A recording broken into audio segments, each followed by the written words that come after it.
got a clip where we have a Sky News host whose name I don't know. It looks like her name is Freya, looking at the still. And she's got Purplepingers on as a guest. And we have had some, well, from a distance, we've had some interaction with Purplepingers. He's an interesting character. Purplepingers is a big name in Victoria, in Melbourne, as an advocate for... Was it squatters' rights? Well, he's sort of like... He's a campaigner for the sort of rental crisis, I suppose. Well, he alleges that he is, but yeah. No, I think he is. That's his platform that he sort of... yeah. He's pro-immigration, anti-housing crisis. So he's a little bit... He doesn't connect the dots between mass migration and a housing crisis. Correct. He thinks they're unrelated. And it's quite inexplicable as to how somebody does not sort of think the laws of supply and demand don't apply to the housing market. Like, migrants need a place to live too. Hello. He doesn't connect those dots. And he doesn't seem like a stupid guy either. So what the fuck is he thinking? But this video might actually reveal some of his ideology, and therefore the fact that he refuses to connect certain dots because it conflicts with his ideology.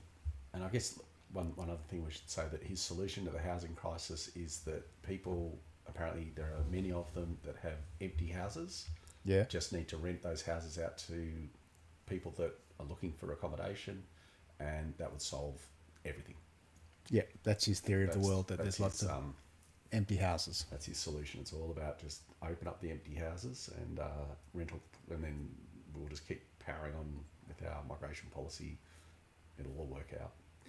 But when Absolutely. the government moved to announce its intentions to recognise Palestine a couple of days ago, you tweeted on X that how about we unrecognise Israel? Isn't that a little bit unfair? Given Can I say that's quite creative? Unrecognise Israel. Yes. I don't agree with him. I don't agree with him politically, but in terms of a retort, I think that's quite creative. Is that like to counter that we should recognise Palestine? No. He's all in favour of recognising Palestine, but those who are saying you can't recognise Palestine, you that's can't his how thing. do. Let's that's his retort. That's his retort to them. Okay. I like the hammer and sickle in his... that leaves no confusion as to where his ideologies lie. Good point. Well pointed out. Israel is the only homeland of the Jewish people, and history has taught us what happens when they don't have a state. Do you truly believe Israel shouldn't exist at all? Well, I think no state has a right to exist. I think people have a right to exist. So, yeah, I think that's uncontroversial. That's the real pingers. No state has the right to exist, which means abolish Australia, abolish the borders. People have a right to exist. Whoever the hell wants to come to Australia, come on in. So he isn't familiar with the concept of war.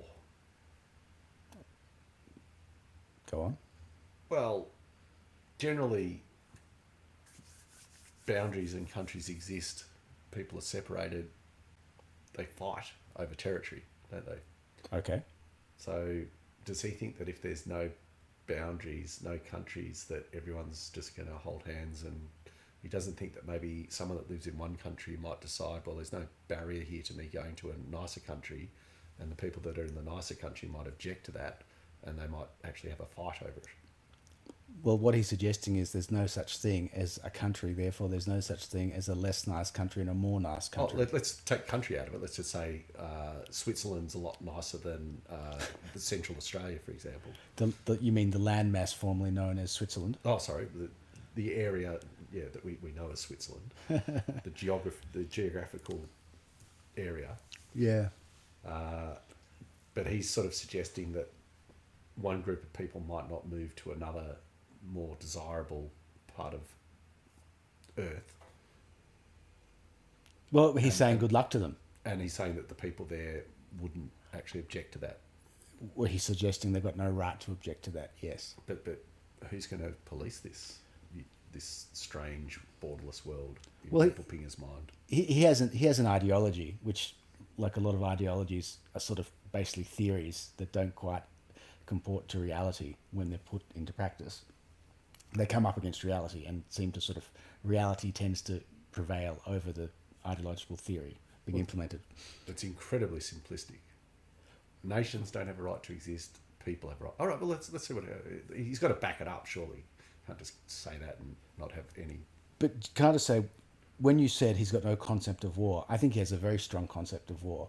And one of the ideas that people like him have is, if nation states don't exist, then there's nation states are the ones that do the warring between each other.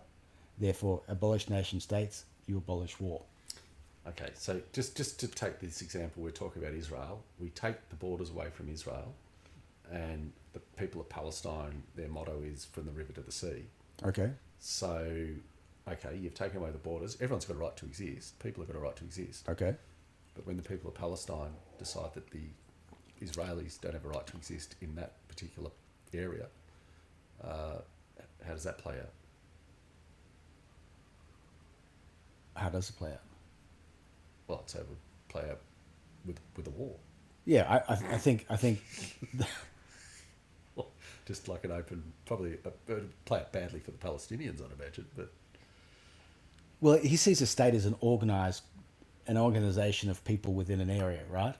So if you take away the borders, take away the state, you take away the organization. so who governs it? Global communist leadership. We can't even get Jacinta Allen to govern this state from Melbourne, and he wants someone to govern the world. That's I think that's a fair point. Like, the theory doesn't quite stand up to much scrutiny at all. Yeah. I'd even drill it down further. As I said, with my body corporate, I can't get 5 people to agree on something, and we all live in the same bloody building. So he's got a really strange idea of human mankind. But the thing is, it's not completely without base. Like, he ends up in the wrong place, but he doesn't start necessarily from terrible ideas. If you look at Europe, EU, right, and the EU and now NATO, one of the great motivations behind the creation of the EU and NATO was to create a unity amongst Western European nations, so they weren't fighting each other. Yeah. Like the French and the Germans, if you force them together as still part of one body, they won't fight each other. And the presence of the US as the biggest kid in the room in that NATO grouping meant that the two junior partners, Germany and France, weren't going to fight each other because there's a big dog that's holding them together, for one. And for two, there's a common enemy, Soviet Union, over there. And as a very great Scottish philosopher once said, if you want peace on Earth, declare war on Mars. In this context, Russia is the enemy, the Mars. So that's where someone like Pingers starts. Okay. And then he doesn't actually end up in a good place because he doesn't account for the nature of humans. Yeah. How we'll cope with his new utopia. Yeah. Well, let's continue with what he said. But I guess, yeah, like you're saying, Russia have decided that no border exists between the Ukraine and Russia. I wonder if he supports that. Good question. That we should unrecognize a state, an ethno-state, an apartheid ethno-state that is committing a genocide on Palestinian people. But you support That's a lot of recognising buzzwords. Palestine. Well, That's a lot of buzzwords, isn't it? He's thrown apartheid, he's thrown genocide, he's thrown ethno-state. Ethno-state's a good one. Yeah. Okay, Like- Pingers, keep going. Kind No? of. I think it's a Hold on, cowardly stick with him, move because this is where she gets herself into that a is puddle. committing a genocide on Palestinian people. But you support recognising Palestine. Well, kind No? of. I think it's a cowardly move by Albanese to recognize the rubble that he helped create. This is like a And while he does that, Is that your biggest critique of him? So far. But I'm just laughing at her because she thinks she's got all these very smarmy, preconceived, gotcha questions, and he's just like, well, You know what I'm seeing right now? what? I'm seeing someone nowhere near as intelligent, but I'm seeing Jordan Peterson and I'm seeing that woman on the BBC Channel 4. or Channel 4, whatever, Whatever it it was. Yeah. Ah, interesting. That's what I'm seeing. I'm seeing she's ready. She's like, oh, no, I'm ready to attack this guy. Yeah. And, you mean you're saying this? You mean are you saying this, or you're telling me this? And Pingers is just like, he's just going to say whatever the fuck he's going to say. Yeah, he's chill. He's Let's have not a going listen to to him. Yeah. While he recognises Palestine, still supplies and arms Israel to help bomb the Palestinians. I don't think that's going to help the Palestinian people whatsoever. Okay, Do you think having Hamas running Gaza will help the Palestinian people? Well, I don't think that's relevant to the people that are being killed by the state of Israel. Like, I don't think who runs the people being killed is the relevant question here. But why did this war start? Why do you think it started? Don't you think that's a fair It question? is a good question, but it's so poorly delivered. Like, she's obviously got... Well, it's very simplistic, isn't it? And she's so earnest, and she thinks she's so smug, and she's putting on this great show. Like, and Pingers is sitting in his fucking bedroom. Well, I'd say these are the most rudimentary, basic questions that, this isn't a tough question for Pingers to come up with. He's probably been practicing this answer for 2 years now. I mean, this is a current affair knocking on the door of some bogan household Yeah. level question. Anyway, let's see what...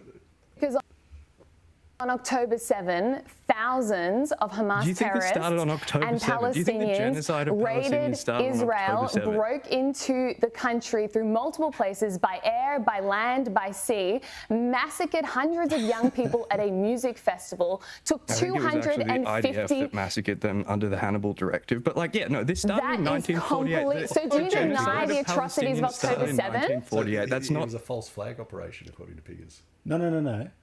You know the Hannibal Directive? No? What's the Hannibal Directive? So what it is, it's apparently a doctrine of the Israeli Defense Forces, and there might be doctrines in other militaries as well, where if somebody has captured your people, whether you're soldiers or in this case civilians, and is fleeing with them, obviously to use them as hostages, negotiation, whatnot, at a later point, you can expend military resources trying to rescue them, and in doing so you're going to spend a lot of material and lives. Right? If you're trying to save, in this case, hundreds of lives, but keep it simple, if you've got 5 or 6 guys that are being kidnapped, it might cost you 10 or 12 guys to get them back. Yeah. And you're kind of like, well, from a pure calculus, it's like, that's a bad deal. But we don't want them to have our guys. So Hannibal Directive means you Take out kill them all, your guys and their guys. Okay.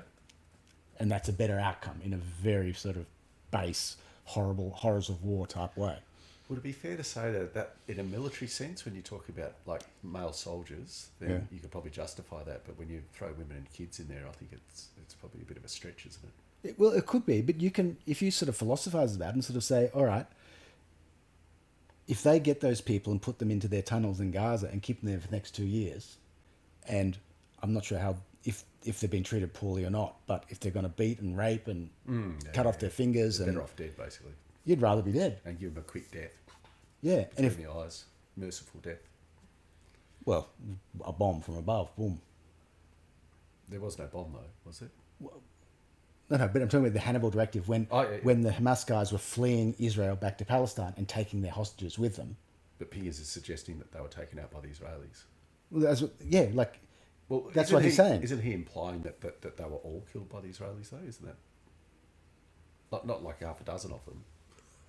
Let's go back, Well, but it's not clear. But there is allegation that did happen sometimes. I think the beauty of this conversation is neither of these people can really, like, Pingers can say this shit and he can't be disproved. Certainly not in this context. But I think it's actually been credibly said that Israel did do that in certain circumstances, in certain situations on October 7th. Oh, okay. And I don't think they've been criticised too loudly for it, because there is a philosophical argument one can make that it's a better thing to do for the victims, for the army, for everybody. Probably bring the war, I guess. Yeah. What's that? Well, wasn't their main reason for actually going out? I mean, they're always going to attack Hamas, but they wanted their hostages back. That's always been their justification to keep going. So you let them take a few hostages, so you've got the excuse. Well, I don't know. I mean, that's the only reason Netanyahu's still going, isn't it? That's a very, very valid point. Because he basically hasn't got his hostages back. It's Although very... he seems to be out bombing Lebanon and Iran and everyone else that he can. Anyway.